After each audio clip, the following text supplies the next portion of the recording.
Hola, mi nombre es Ben Yabar, responsable de la asignatura de Seminario de Tesis. En esta oportunidad vamos a presentar la lección número 12, que corresponde a las sugerencias y consideraciones finales del informe.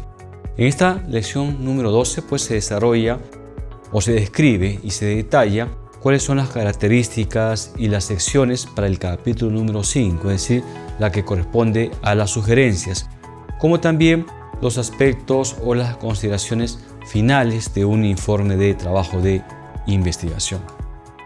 En cuanto a lo que vienen a ser las sugerencias, estas se incluyen en un capítulo número 5 y estas se pueden abordar desde tres enfoques, es decir, sugerencias de mejora, sugerencias de estudios complementarios y sugerencias de implementación.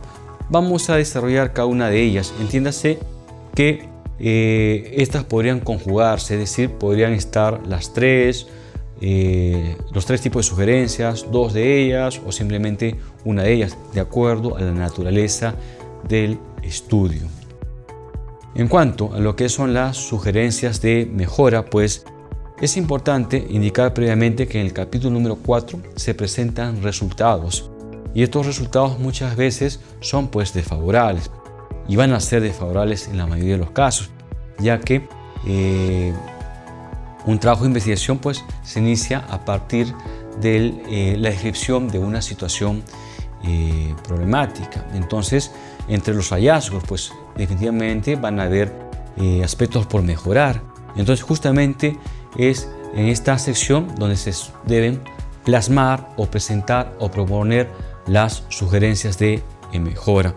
Por eso es importante que se pueda evidenciar y establecer la conexión entre el capítulo número 4 y el capítulo número 5. Normalmente se suele trabajar a través de tablas o matrices. Estas sugerencias de mejora son principalmente o tienen bastante utilidad en los trabajos tipo tesis o en las submodalidades como son la investigación aplicada y los estudios de caso. Y como se indicaba, se suele presentar a través de tablas o matrices, y estas tablas o matrices es importante indicar en sí cuáles son estas propuestas de mejora, qué estrategias se van a usar, cuáles son los objetivos o las metas a plasmar, cuáles son las principales actividades, responsables y costos, ¿no? Normalmente se suele armar esta matriz. En cuanto a lo que son las sugerencias de estudios complementarios, muchas veces los estudios culminan y el investigador o el estudiante se da cuenta que el estudio tal vez requiera que se realicen más estudios o estudios, como los indico, de forma complementaria. Entonces, en esta sección se debe sugerir y se debe indicar qué estudios complementarios son necesarios para poder profundizar o mejorar o tener de pronto un mayor detalle o una mayor certeza en cuanto a los hallazgos o a los resultados obtenidos, ¿no? Obviamente estos estudios complementarios es con una visión futura, obviamente no se va a hacer en este estudio, ¿no? Se realiza la sugerencia de estudios complementarios. En cuanto a lo que es las sugerencias de implementación, estas sugerencias están principalmente enfocadas a los estudios de investigación aplicada o de trabajo de investigación tales como los planes estratégicos, las propuestas de mejora, los proyectos de inversión, los planes de negocio. Es decir, estos ejercicios académicos que están asociados con la evaluación y la planificación, cómo es que finalmente una propuesta de mejora se puede implementar en una organización, al igual como un plan estratégico se puede finalmente implementar en la organización. Cómo se lleva a la práctica un proyecto de inversión, cómo se lleva a la práctica un plan de negocios, ¿no? Entonces se presenta o se debe establecer esos mecanismos o fases de implementación que son necesarias para hacer el estudio. Esto se suele hacer también a través de tablas, matrices, como también de figuras. Bueno, las consideraciones finales tienen que ver con las conclusiones, la bibliografía y los anexos. Revisamos. Las conclusiones. Acá lo importante es de que cada objetivo que un estudiante o investigador se planteó en la fase del plan de trabajo e investigación y que luego se trasladó al capítulo número 1, es decir, a los antecedentes del estudio, es estos objetivos, cómo es que finalmente se concluyen.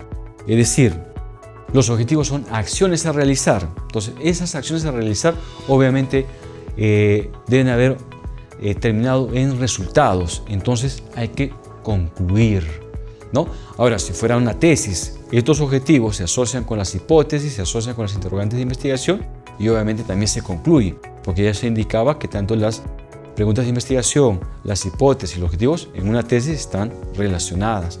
Entonces, al final, si yo tuviera un objetivo general y tuviera 4 objetivos específicos, pues debería tener una conclusión general y debería tener 4 conclusiones específicas. Esa es la idea. Entonces, las conclusiones están en función de los objetivos. Eso es importante. Ahora, estas conclusiones deben ser acompañadas con valores, con aportes, ¿no? Concluyentes, sintéticos, generales del estudio, ¿no? Para que no solamente sea pues una declaración narrativa de que algo se realizó, ¿no? Sino que tiene que ir acompañado con el fundamento o el valor que hace que la conclusión finalmente tenga ese carácter o esa característica de concluyente. Y en cuanto a lo que es la bibliografía, pues es importante seguir las recomendaciones del manual de estilo APA en su versión número 6. Normalmente la lógica es poder presentar primero el apellido, seguido de la inicial del nombre, luego el año entre paréntesis, el título de la obra en cursiva, el lugar de publicación, luego los 2 puntos y finalmente el nombre de la editorial. A manera de ejemplo podemos presentar, por ejemplo, este ejemplo, ¿no? Que tiene que ver con una referencia bibliográfica, ¿no? Ustedes pueden ver que dice García, J. 2019 entre paréntesis, la calidad en letra cursiva, el lugar Buenos Aires, 2 puntos y la editorial Ariel. ¿Ok? Entonces la forma de presentar la referencia bibliográfica. Se debe considerar las recomendaciones para presentar las referencias bibliográficas según el manual APA, es decir, usar sangría colgantes, no usar viñetas, no usar números ni guiones. Asimismo, es fundamental de que toda cita que se haya plasmado en cualquier parte del informe del trabajo de investigación o de la tesis, finalmente debe estar referenciada en la bibliografía. Toda cita tiene que tener su referencia bibliográfica y toda referencia bibliográfica obviamente debería tener su cita. Ya para terminar están los anexos, ¿no? Y en esta sección última se presentan toda esa información que se considera que es relevante, pero por alguna consideración en los capítulos no se ha incluido. No requiere que se adecue a formatos ya establecidos para un trabajo de investigación. También es importante presentar los instrumentos o las herramientas que se han utilizado en un formato en blanco, es decir, sin datos, ¿no?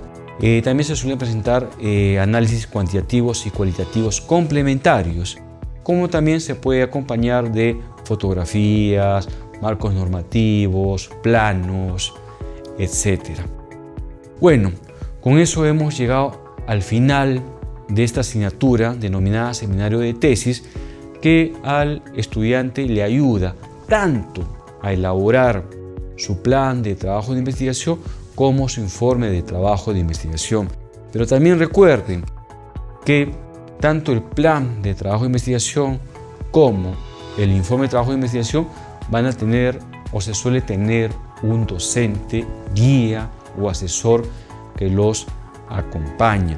Por eso es importante esta asignatura, porque esta asignatura les permite manejar los mismos términos, las mismas metodologías, las mismas estructuras para que uno pueda facilitarle el diálogo y las reuniones con los docentes que acompañan los trabajos de investigación. Bueno, eso es todo por mi parte y estoy seguro que esta asignatura ha sido de su utilidad. Gracias.